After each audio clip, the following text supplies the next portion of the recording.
Muito bem, como eu trouxe no vídeo de ontem, o presidente americano Donald Trump ameaçou a Rússia com tarifas severas de até 100% ali, se a Rússia não sentar na mesa, não discutir um acordo ou não fechar um acordo de cessar-fogo em até 50 dias. E hoje, de acordo com a matéria aqui que temos no G1, o presidente russo Vladimir Putin parece que está insensível, indiferente às ameaças do Trump, que inclusive foi o que eu falei no vídeo de ontem, né? Se você não viu, vou deixar ele aqui em cima no card para você assistir. Nesse vídeo, na minha análise, eu já tinha mostrado que não ia acontecer nada. Putin simplesmente ia continuar ali indiferente. E é exatamente o que a matéria da Reuters fala aqui hoje, tá? Então vamos repercutir rapidamente aqui a matéria e depois a gente faz a análise sobre essa situação aí da Rússia em relação às sanções dos Estados Unidos e sobre o conflito na Ucrânia, tá? Então aqui, o presidente da Rússia, Vladimir Putin, não se abalou pelas ameaças de Trump por sanções severas contra o país e pretende continuar com a guerra na Ucrânia até que o Ocidente aceite negociar o fim do conflito com base nos seus termos, disseram três fontes próximas ao Kremlin à agência de notícias Reuters. Segundo as fontes da agência, as exigências territoriais de Putin, que atualmente são de anexar cerca de 20% do território ucraniano, também podem crescer à medida que as forças russas avançam no território ucraniano. Outras exigências da Rússia incluem o desarmamento da Ucrânia e a promessa de que a OTAN não se expanda mais para o leste. Na segunda-feira, Trump ameaçou tarifas de 100% à Rússia e aos seus aliados econômicos, leia-se Brasil também, caso o governo russo não alcance um acordo de paz na Ucrânia no prazo estabelecido, que são os 50 dias.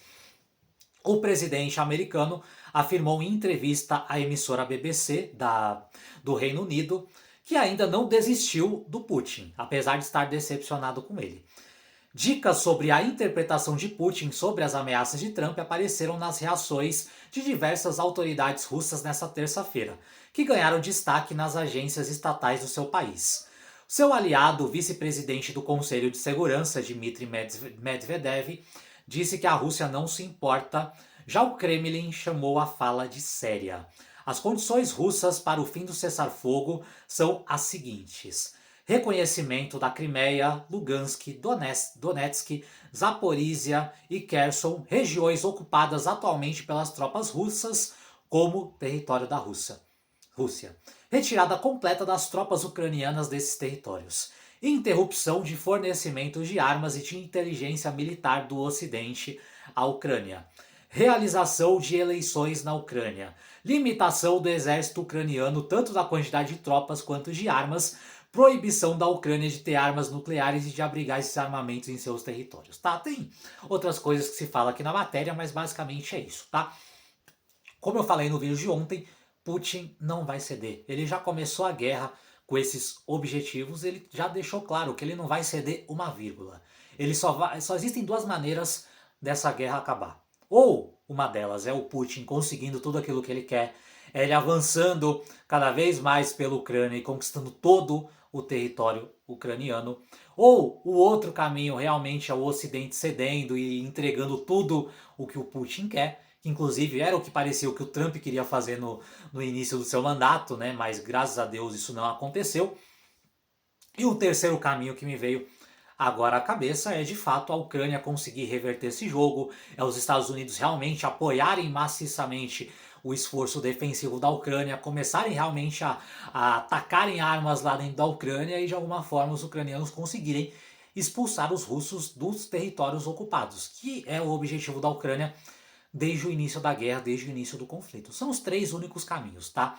Esse negócio de sanções, esse negócio de via diplomática, de cessar fogo, de querer um acordo ali brando com a Rússia, não vai rolar, tá? O único caminho aqui que vai conseguir dar realmente um resultado para esse conflito, ou é uma vitória total russa, ou é uma vitória total da Ucrânia, ou é de fato a Ucrânia e os países europeus e os Estados Unidos cedendo, aceitando a derrota e entregando tudo que a Rússia quer, tá? Só existem esses três caminhos e todos eles são extremamente difíceis, quase impossíveis de acontecer, pelo menos nesse momento. Então, muito provavelmente essa guerra vai ser uma guerra que ela vai se estender aí indefinidamente, vai se estender por muito tempo, porque hoje não vejo um cenário onde a Ucrânia possa expulsar a Rússia dos seus territórios. Hoje está muito difícil, quase impossível disso acontecer. A Rússia também está com muita dificuldade de conquistar a Ucrânia, né? Hoje a guerra está muito uma guerra de atrito, onde nenhum dos lados está conseguindo ter grandes avanços. Então é uma guerra que ela está realmente ali com muita dificuldade. A gente vê um lado que realmente esteja conseguindo vencer a guerra nesse momento ou conseguindo grandes avanços.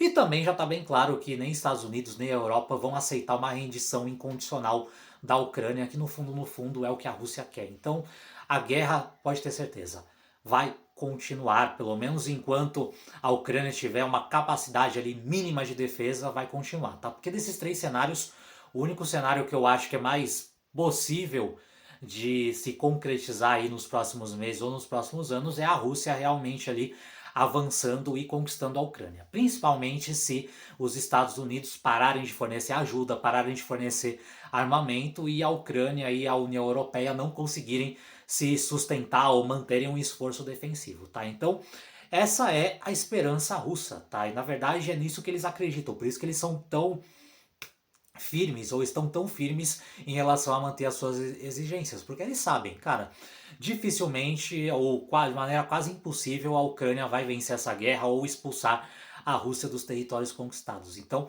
mas a Rússia, ela já tem mais chances de repente avançar mais no território ucraniano, porque hoje, como eu disse, a Rússia tem mais soldados. Hoje a Rússia tem um outro país ali que é a Coreia do Norte, fornecendo soldados, fornecendo armamentos para ajudar a Rússia. Hoje toda a economia, toda a indústria russa está militarizada para ajudar realmente nesse esforço de guerra. Então, assim, a gente tem uma série de cenários ali que hoje são mais positivos para a Rússia, e do lado ucraniano, a Ucrânia ela tem o seu principal parceiro, que é os Estados Unidos. Não chove, não molha. Uma hora ajuda, uma hora envia armas, outra hora cancela, não, pausa esse envio de armas aí. Então a Ucrânia tem um parceiro ali que não é sólido. Talvez a partir de agora passe a ser. Se de fato realmente o Trump desembarcar da ajuda ao Putin, se realmente o Trump entender que Putin não vai ceder e que ele precisa ajudar a Ucrânia, pode ser que talvez agora a Ucrânia tenha uma ajuda defensiva mais robusta, tá? Mas Trump é imprevisível, então não podemos considerar essa ideia como uma ideia muito séria ou muito sólida, pelo menos por enquanto, tá? A gente vai ter que aguardar aí as próximas semanas, os próximos meses, para ver se de fato os Estados Unidos vão ter, a partir de agora, uma ajuda mais sólida, estável e perene em relação à Ucrânia, tá? Então, esse é o cenário. Putin totalmente inflexível, indiferente às ameaças do Trump, tá? Pode ser que talvez as sanções, né, se de fato elas forem implementadas, talvez as sanções elas possam talvez modificar também um pouco esse cenário, tá? Mas não as sanções à Rússia em si, né? Porque como eu disse no vídeo de ontem, tacar 100%, 200%, 1000% na Rússia não vai mudar nada, até porque hoje a economia russa já não depende praticamente nada da economia americana, né? Desde o início da guerra já tiveram tantas sanções ali dos Estados Unidos à Rússia que hoje a Rússia já digamos assim, já mudou a sua economia para outros parceiros e já não depende muito de sanções ali ou de tarifas americanas, tá? Agora, se de fato os Estados Unidos impuserem sanções pesadas para países que apoiam a Rússia, no caso a China, a Índia e o Brasil, que são os principais países ali que compram hoje petróleo russo, fertilizantes russos, que alimentam ali a máquina de guerra russa, aí sim, nesse caso também a gente pode ver uma mudança nesse conflito. Mas a gente vai ter que aguardar para ver se realmente vai ter alguma novidade nesse sentido, tá? Nesse momento, Putin está muito tranquilo, não está preocupado ali com as tarifas do Trump. Fez sentido para você a análise que eu trouxe aqui no vídeo de hoje? Se fez, deixa um comentário aqui embaixo para eu saber. Aliás, se você ficou comigo até esse momento do vídeo e você quiser deixar sua opinião, quiser deixar o seu comentário, deixa aqui nos comentários, tá? Se você concorda, se você discorda, se você tem uma visão diferente, porque sempre ajuda muito essa expansão de debate aqui nos comentários. Se você acha que essa análise também ela pode ajudar outras pessoas, clica no botão de compartilhar e manda para os seus amigos, manda para os seus conhecidos para eles poderem entender exatamente o que anda acontecendo aí nesse conflito e nessa questão, principalmente envolvendo a Rússia e os Estados Unidos.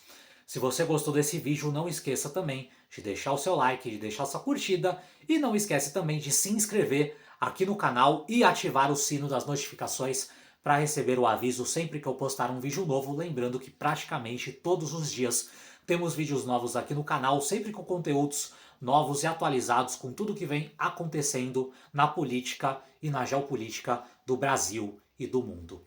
Por enquanto é isso, um forte abraço para você e nos vemos no próximo vídeo.